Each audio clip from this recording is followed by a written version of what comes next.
Dumelang Maafrika, my name is Maakomele R ke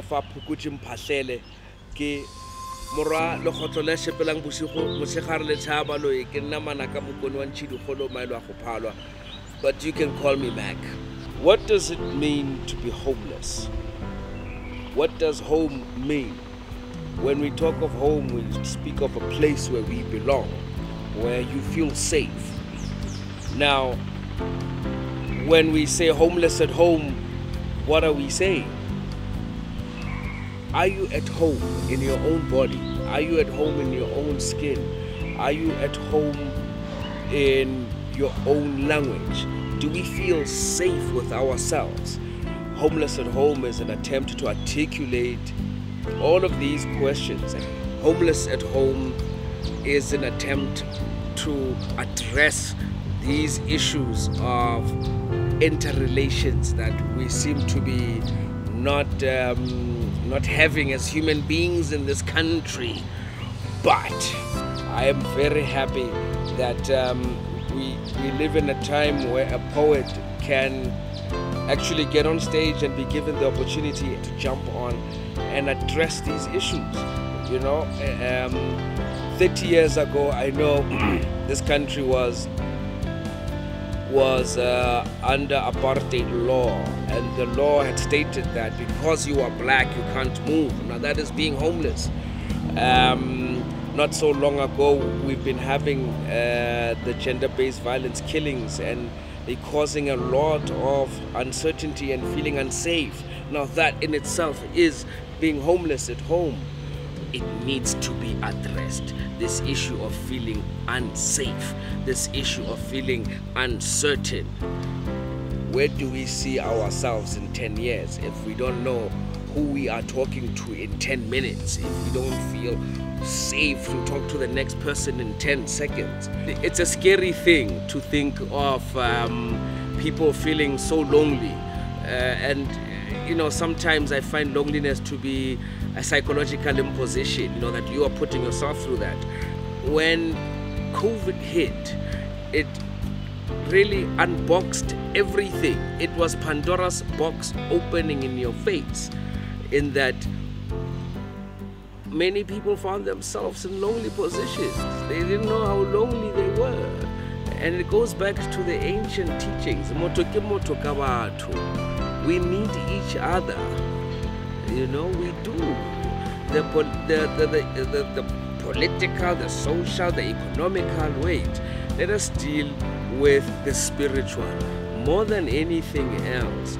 How at home are you with you? Are you at home with yourself? Are you at home in your skin? Are you at home in your body? You know, there are these body shaming kind of things happening in society today. I mean, I'm happy that we are aware. We are waking up to this reality that has been there for so long.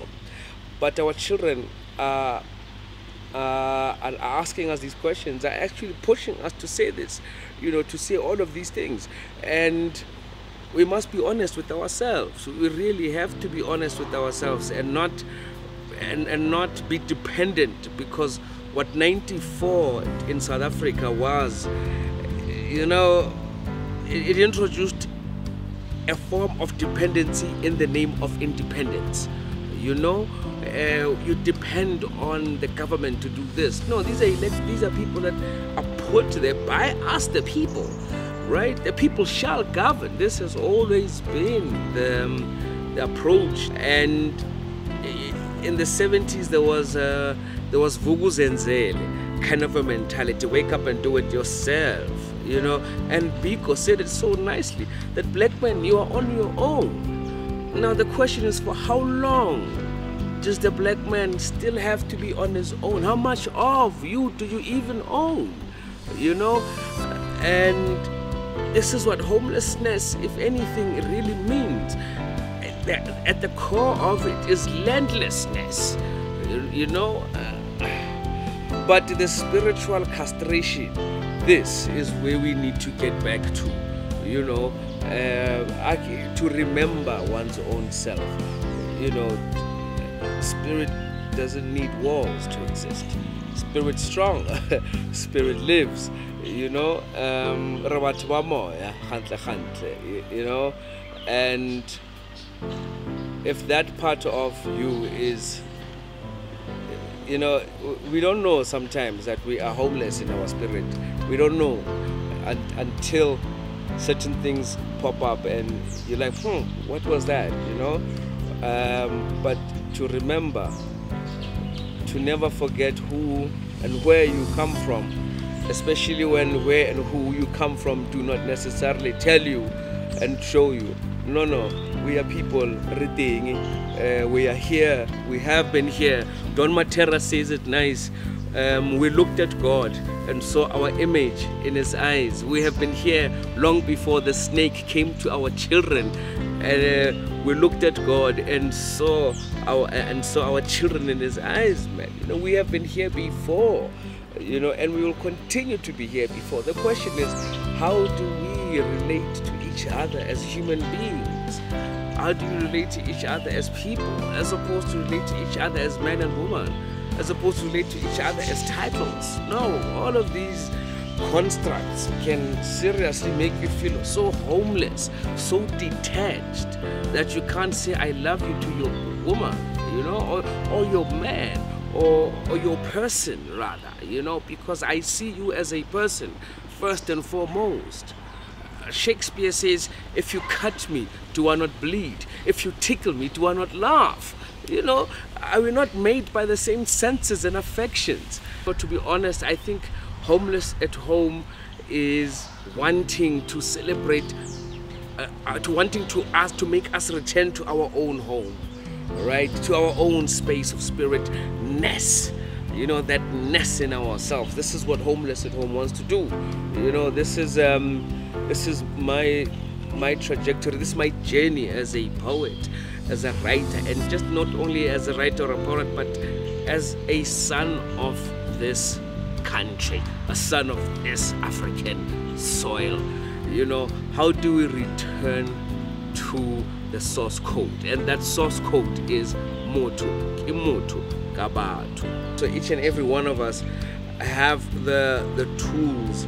Each and every one of us has the paraphernalia to be happy, because it's an everyday thing. Home is happiness.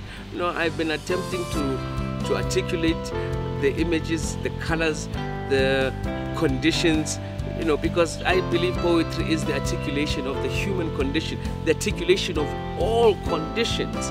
And as such, I'm very sympathetic to the black condition more than anything else. Not because I'm black, but because I'm a human being.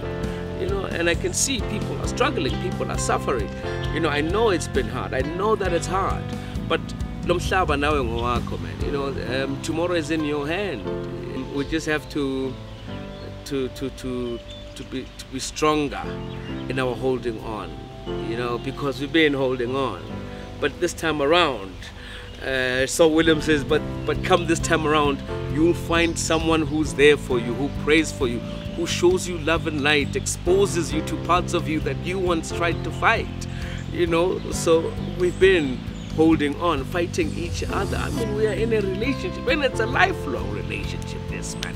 You know, we cannot fight the soil, fight nature. No, we must be one with nature, one with the soil.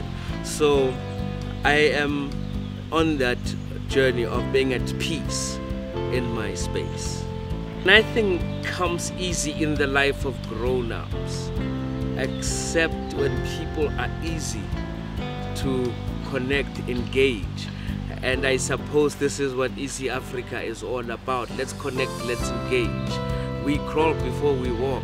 We tease before we talk. We love before we die. Our feelings bleed before we cry. This is not easy, but when there is somebody behind you saying, you got this, child, it makes things easier.